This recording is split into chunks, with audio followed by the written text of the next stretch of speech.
Assalamualaikum warahmatullahi wabarakatuh.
Alhamdulillahilladzi hadana lihada wa ma kunna linahtadiya laula an hadana Allah. Laqad ja'at rusulu rabbina bil haqq wa nudu an tilkumul jannatu urithumuha bima kuntum ta'malun. Ashhadu an la ilaha illallah wahdahu la syarika lah wa ashhadu anna Muhammadan abduhu wa rasuluh. Sallallahu ala Muhammadin wa ala alihi wa ashabihi wa man tabi'ahum bi ihsanin ila yaumiddin. Qala Allah jalla fi'ala fi kitabihil karim, ya ayyuhalladzina amanu taqullaha أحق تقاته ولا تموتن إلا وأنتم مسلمون. ويا أيها الناس اتقوا ربكم الذي خلقكم من نفس واحدة وخلق منها زوجها وبث منهما رجالا كثيرا ونساء واتقوا الله الذي تساءلون به والأرحام إن الله كان عليكم رقيبا. ويا أيها الذين آمنوا اتقوا الله وقولوا قولا سديدا يصلح لكم أعمالكم ويغفر لكم ذنوبكم ومن يطع الله ورسوله فقد فاز فوزا عظيما. أما بعد فإن أصدق الحديث كتاب الله وأفضل الهدى هدى محمد صلى الله عليه وسلم وشر الأمور محدثاتها وكل وكل محدثة في الدين بدعة وكل بدعة ضلالة. أما بعد. Jamaah salat Jumat yang semoga senantiasa diberkahi oleh Allah Tabaraka wa Ta'ala. Segala puji bagi Allah Rabb semesta alam yang telah menciptakan manusia dengan tujuan mulia, yakni memerintahkan kita untuk senantiasa bertakwa kepada Allah Tabaraka wa Ta'ala, agar kita senantiasa menjalankan perintah yang telah diperintahkan atas kita dan menjauhi segala yang telah dilarang kepada kita. Kemudian selawat serta salam senantiasa tercurahkan kepada junjungan kita, yakni Nabi Muhammad sallallahu alaihi wasallam, suri tauladan kita, suri tauladan dalam beribadah, bermuamalah dan menunaikan amanah. Hadirin salat Jumat yang semoga senantiasa dirahmati oleh Allah Subhanahu wa taala. Kemudian kami mewasiatkan kepada diri kami pribadi dan kepada seluruh hadirin sekalian, yaitu agar kita benar-benar bertakwa kepada Allah Tabaraka wa Ta'ala. Kemudian takwa bukan hanya diwujudkan dalam salat dan ibadah dan ritual lainnya, tetapi juga dalam menjalankan amanah dan mengemban amanah dan tanggung jawab yang kita emban, termasuk dalam mengemban amanah sebagai pegawai dan pekerja. Maka tema khutbah kita kali ini adalah pegawai yang amanah, rezeki berkah. Mengingatkan kita akan pentingnya menunaikan amanah sebagai jalan menuju keberkahan hidup dan ridha Allah Tabaraka wa Ta'ala. Maka jemaah kaum muslimin, ada beberapa poin yang mesti kita perhatikan dan yang mesti diperhatikan bagi setiap pekerja, pegawai hingga pejabat negara. Kaum muslimin a'azzanillahu wa iyyakum jami'an. Poin yang pertama adalah pekerja itu demi mencari nafkah dan berpahala. Rasulullah sallallahu alaihi wasallam menegaskan keutamaan nafkah keluarga dalam hadis yang diriwayatkan oleh Abu Hurairah radhiyallahu anhu. Rasulullah sallallahu alaihi wasallam bersabda, "Dinarun anfaqtahu fi sabilillah." Satu dinar yang engkau infakkan di jalan Allah, wa dinarun anfaqtahu fi raqabatin. Satu dinar yang digunakan untuk membebaskan seorang budak, wa dinarun tasaddaqta bihi ala miskin.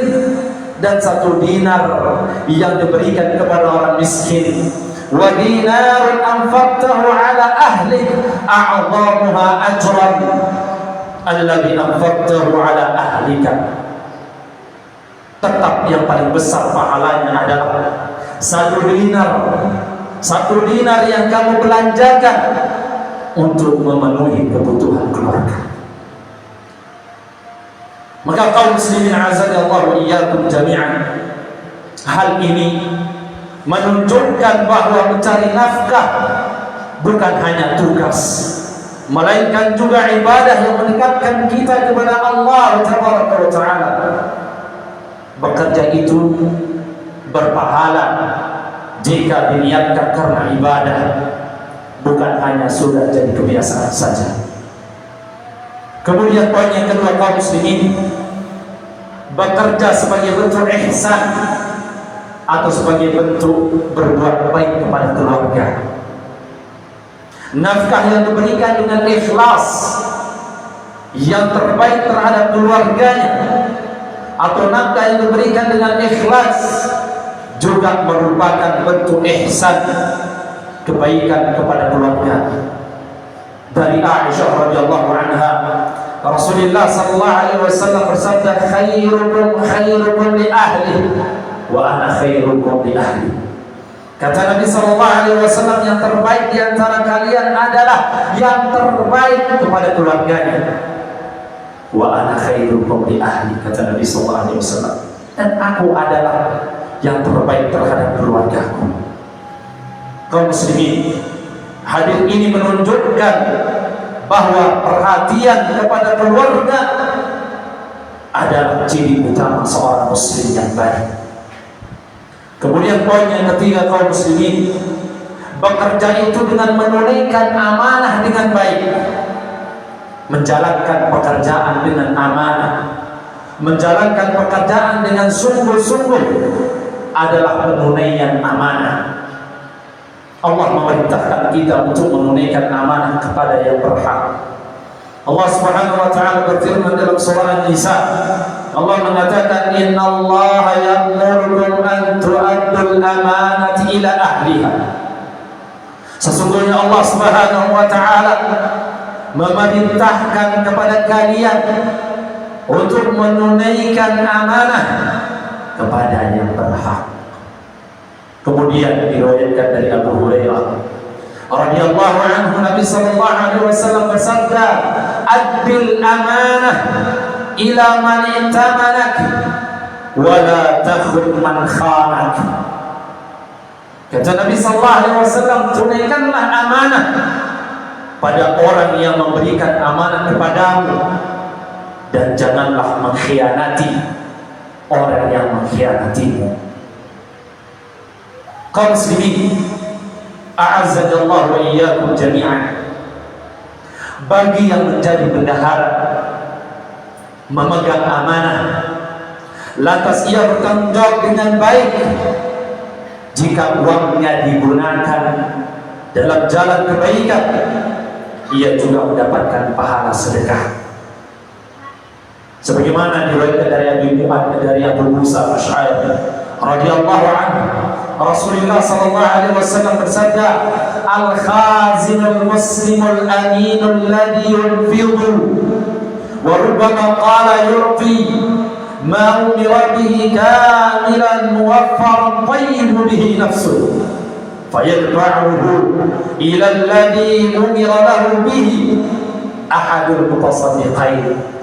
Kama qala Nabi sallallahu alaihi wasallam, bendahara muslim yang diberi amanah, ketika memberi sesuai yang diperintahkan untuknya secara sempurna dan berniat baik, lalu ia tunjuk menyerahkannya, lalu ia menyerahkan harta tersebut kepada orang yang ia tunjuk menyerahkannya, maka keduanya, yakni pemilik harta dan bendahara yang amanah tadi, ahadul mutasaddiqain, termasuk dalam orang yang bersedekah.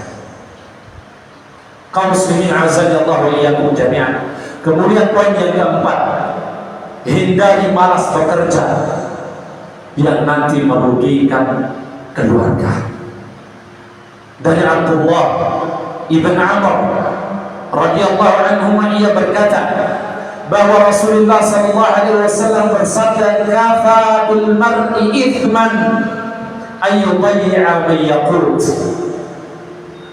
Seseorang cukup dikatakan berdosa jika ia melalaikan orang yang ia wajib beri nafkah. Kemudian kaum muslimin azanallahu iyyakum jami'an, poin yang kelima, mencari pekerjaan yang halal dan berkah. Ada sahabat yang pernah bertanya pada Nabi sallallahu alaihi wasallam, "Ya Rasulullah, ayyul kasbi athyab?" Qala, "Amalur rajuli biyadihi wa kullu bai'in mabrur." Ada salah seorang sahabat yang datang kepada baginda Nabi sallallahu alaihi wasallam, Kemudian dia bertanya kepada Rasulullah, wahai Rasulullah, mata pencaharian apakah yang paling baik? Qala Nabi sallallahu alaihi wasallam, maka Nabi sallallahu alaihi wasallam bersabda, pekerjaan seorang laki-laki dengan tangannya sendiri dan setiap jual beli yang mabrur. Kemudian Ibnu Taimiyah rahimahullah taala berkata, wal qalilu minal halal yubaraku fihi wal haramul kathiru yadhhabu wa yaqulu Allah taala. Kata Ibnu Taimiyah rahimahullah, rezeki halal walau sedikit itu lebih berkah daripada rezeki yang haram. Rezeki yang haram, ya rezeki haram yang banyak, rezeki haram itu akan cepat hilang dan Allah akan menghancurkannya. Kaum muslimin azanallahu wa iyyakum jami'an. Kemudian poin yang keenam adalah bekerja itu lebih mulia daripada mengemis. Bekerja itu lebih baik, lebih mulia daripada kita mengulurkan tangan kepada orang lain yang meminta-minta. Sebagaimana diriwayatkan dari Abdullah bin Umar radhiyallahu anhuma, ia berkata bahwa Rasul sallallahu alaihi wasallam bersabda, "Ma yazalu ar-rajulu yas'alu an-nas hatta ya'tiya yawmal qiyamah ma laysa fi wajhihi muz'atu lahmi." Jika seseorang meminta-minta atau mengemis kepada manusia, ia akan datang pada hari kiamat nanti tanpa memiliki sekerat daging di wajahnya. Kaum muslimin, a'azanallahu wa iyyakum jami'an. Dari Hubaysh bin Junadah radhiyallahu anhu, ia berkata bahwa Rasulullah sallallahu alaihi wasallam bersabda, "Man sa'ala min ghairi faqrin faka'annama ya'kulu jamra." Barang siapa yang meminta-minta padahal dirinya tidaklah fakir, maka ia seakan-akan memakan bara api. Kaum muslimin azanallahu wa iyyakum jami'an. Kemudian poin yang ketujuh, menjadi pekerja yang qawiyul amin, menjadi pekerja yang kuat dan dapat dipercaya. Kaum muslimin, ada sebuah kisah di dalam perjalanan Nabi Musa alaihi salam, ya, sampai beliau di negeri Madian dan beliau bertemu dengan dua orang wanita yang sedang kesulitan memberi minum ternak mereka. Kemudian Nabi Musa membantu mereka. Kemudian salah seorang dari kedua wanita itu menyarankan kepada ayah mereka. Disebutkan dalam sebagian tafsir, ketika itu disebut Nabi Syuaib alaihissalam untuk mempekerjakan Nabi Musa alaihissalam. Kemudian Allah Subhanahu wa taala berfirman, qalat ihdahuma ya abati ista'jirhu inna khaira man ista'jarta al-qawiyyul amin. Salah seorang dari kedua wanita itu berkata, ya bapakku, ambillah ia sebagai orang yang bekerja pada kita, karena sesungguhnya orang yang paling baik yang kamu ambil untuk bekerja pada kita ialah orang yang kuat lagi dapat dipercaya. Kaum muslimin azanallahu wa iyyakum jami'an, di dalam ayat ini wanita itu memuji Nabi Musa sebagai sosok yang kuat, yakni al-qawi, yang punya kompetensi yang baik dan amanah. Kemudian al-amin, yang ditanggung jawab.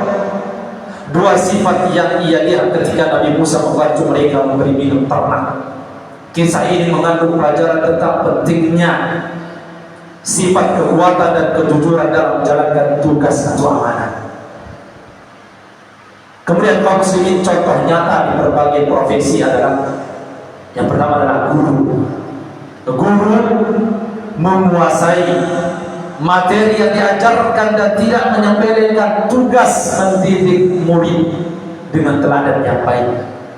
Kemudian contoh yang kedua adalah pekerja proyek konstruksi, melakukan pekerjaan dengan presisi dan tidak mengurangi kualitas material demi keuntungan pribadi.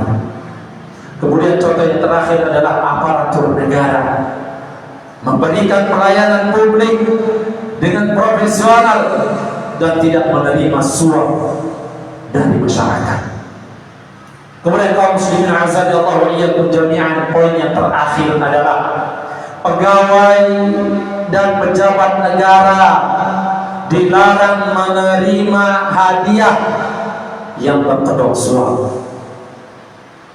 Penerimaan hadiah kaum muslimin yang berkedok suap atau tips bagi pegawai termasuk pejabat negara adalah bentuk pengkhianatan. Nabi SAW dengan tegas melarang tindakan ini, karena setiap hadiah yang diperoleh secara tidak sah akan menjadi beban di akhirat kelak. Nabi SAW pernah bersabda, "Ma balul 'amili nab'athuhu fayati yaqulu hadha laka wa hadha li fahalla jalasa fi baiti abihi wa ummihi fayaqulu ayyudalahu amla." Kata Nabi SAW, ada apa dengan seorang pengurus zakat yang kami utus, lalu ia datang dengan mengatakan, ini untukmu dan ini hadiah untukku. Cobalah dia duduk saja di rumah ayahnya atau rumah ibunya dan cermatilah apakah ia menerima hadiah ataukah tidak. Kaum muslimin azallahu wa iyyakum jami'an, semoga bermanfaat. 8 poin yang mesti diperhatikan oleh setiap pekerja dan pegawai hingga pejabat negara yang mengabdi untuk rakyat. Semoga Allah Subhanahu wa taala memberkahi setiap rezeki kita. Aqulu qawli hadza wa astaghfirullah li wa lakum wa li jami'il muslimin min kulli dhanb fastaghfiruhu innahu huwal ghafurur rahim.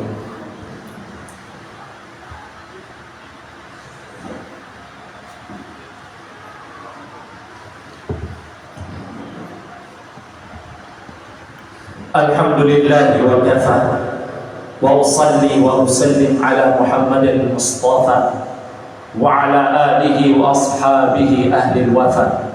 Ashhadu an la ilaha illallah wahdahu la syarika lah wa ashhadu anna Muhammadan abduhu wa rasuluhu, amma ba'd. Fa ya ayyuhal muslimun, usikum wa nafsi bi taqwallahi al-'aliyyil 'azim. Wa'lamu anna Allah amarakum bi amrin 'azim.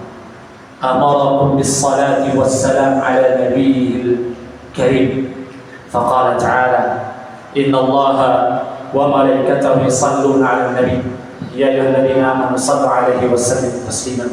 اللهم صل على محمد وعلى آل محمد كما صليت على إبراهيم وعلى آل إبراهيم إنك حميد مجيد، وبارك على محمد وعلى آل محمد كما باركت على إبراهيم وعلى آل إبراهيم في العالمين إنك حميد مجيد. اللهم اغفر للمؤمنين والمؤمنات والمسلمين والمسلمات الأحياء منهم والأموات إنك سميع قريب مجيب دعوات ويا قاضي الحاجات. اللهم انصر إخواننا المجاهدين في فلسطين وفي الشام وفي كل مكان.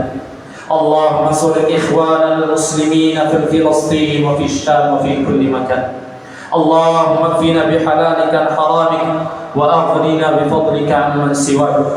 اللهم إنا نعوذ بك من زوال نعمتك وتحول عافيتك وفجاءة نقمتك وجميع سخطك. يا مقلب القلوب ثبت قلوبنا على طاعتك. اللهم إنا نعوذ بك من العجز والكسل والبخل والهرم وعذاب القبر. اللهم آت نفوسنا تقواها وزكيها أنت خير من زكاها أنت وليها ومولاها. اللهم إنا نعوذ بك من علم لا ينفع ومن قلب لا يخشع ومن نفس لا تشبع ومن دعوة لا يستجاب لها. اللهم إنا نسألك رضاك والجنة ونعوذ بك من سخطك والنار. ربنا اغفر لنا ولوالدينا وارحمهما كما ربونا صغارا. ربنا هب لنا من أزواجنا وذرياتنا قرة أعين واجعلنا للمتقين إماما. ربنا اغفر لنا ولوالدينا وارحمهما كما ربونا صغارا. ربنا آتنا في الدنيا حسنة وفي الآخرة حسنة وقنا عذاب النار وقنا عذاب النار وقنا عذاب النار. وصلى الله على نبينا محمد وآخر دعوانا أن الحمد لله رب العالمين. أقيموا الصلاة. الله أكبر. أشهد أن لا إله إلا الله. أشهد أن محمدا رسول الله. حي على الصلاة حي على الفلاح. قد قامت الصلاة قد قامت الصلاة. الله أكبر الله أكبر. لا إله إلا الله.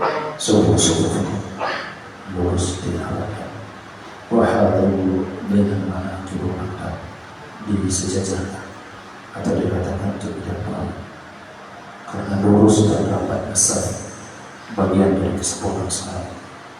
Stawu ta'ala SWT.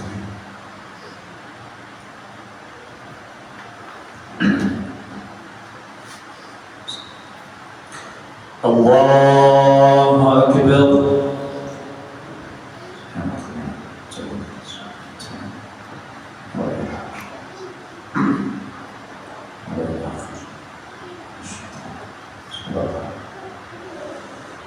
Alhamdulillahi Rabbil Alamin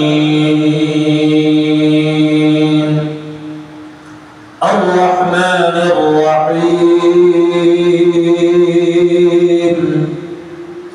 Maliki Yawmiddin Iyyaka na'budu wa iyyaka nasta'in اهدنا الصراط المستقيم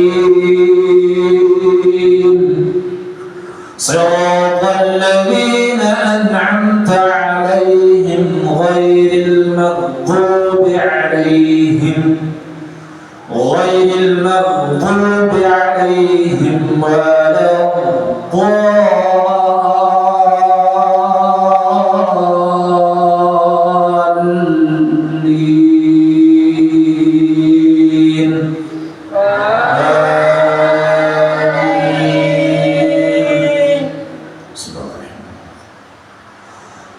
سبح اسم ربك الأعلى الذي خلق فسوى والذي قدر فهدى والذي أخرج المرعى فجعله غثاء أحوى سنقرئك فلا تنسى إلا ما شاء الله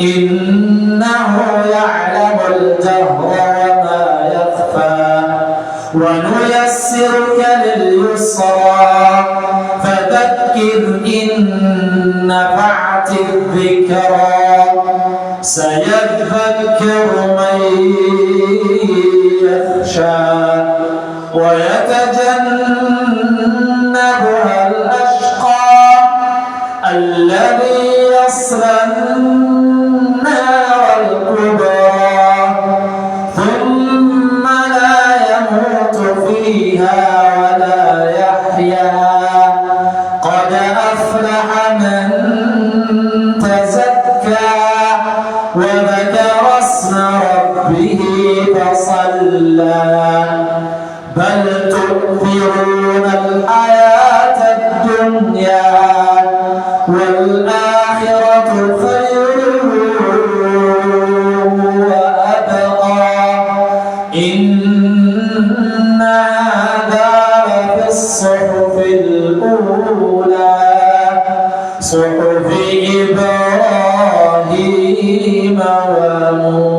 موسى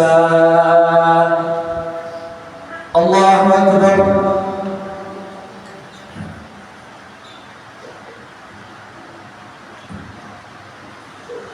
سمع الله لمن حمده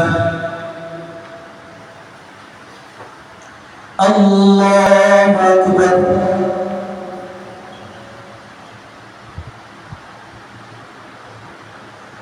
الله أكبر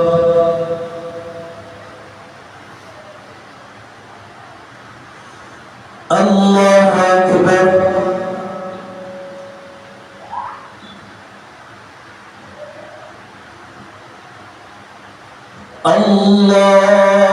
الله أكبر بسم الله الرحمن الحمد لله رب العالمين الرحمن الرحيم مالك يوم الدين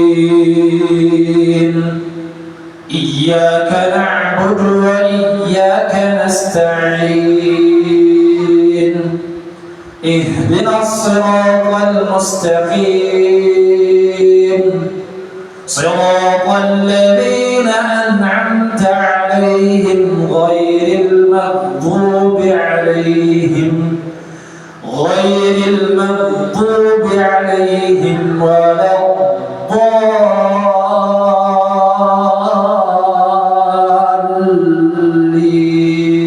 الضالين آمين بسم الله الرحمن قل يا أيها الكافرون لا أعبد ما تعبدون ولا أنتم عابدون ما أعبد ولا أنا عابد ما عبدتم ولا أنتم عابدون ما أعبد لكم دينكم ولي دين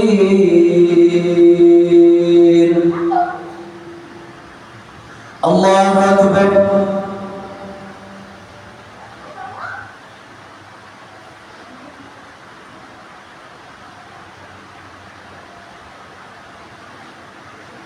سمع الله لمن حمده الله أكبر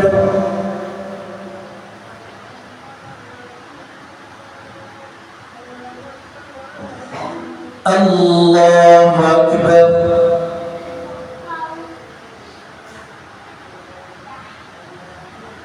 الله أكبر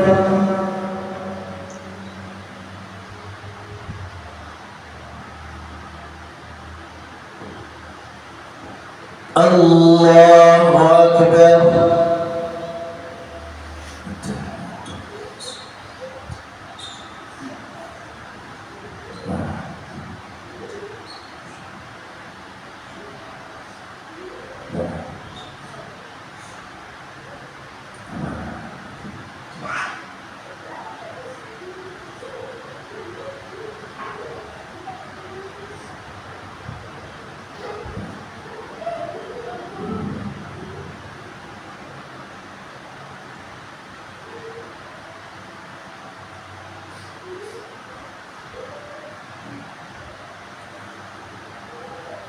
السلام عليكم ورحمة الله.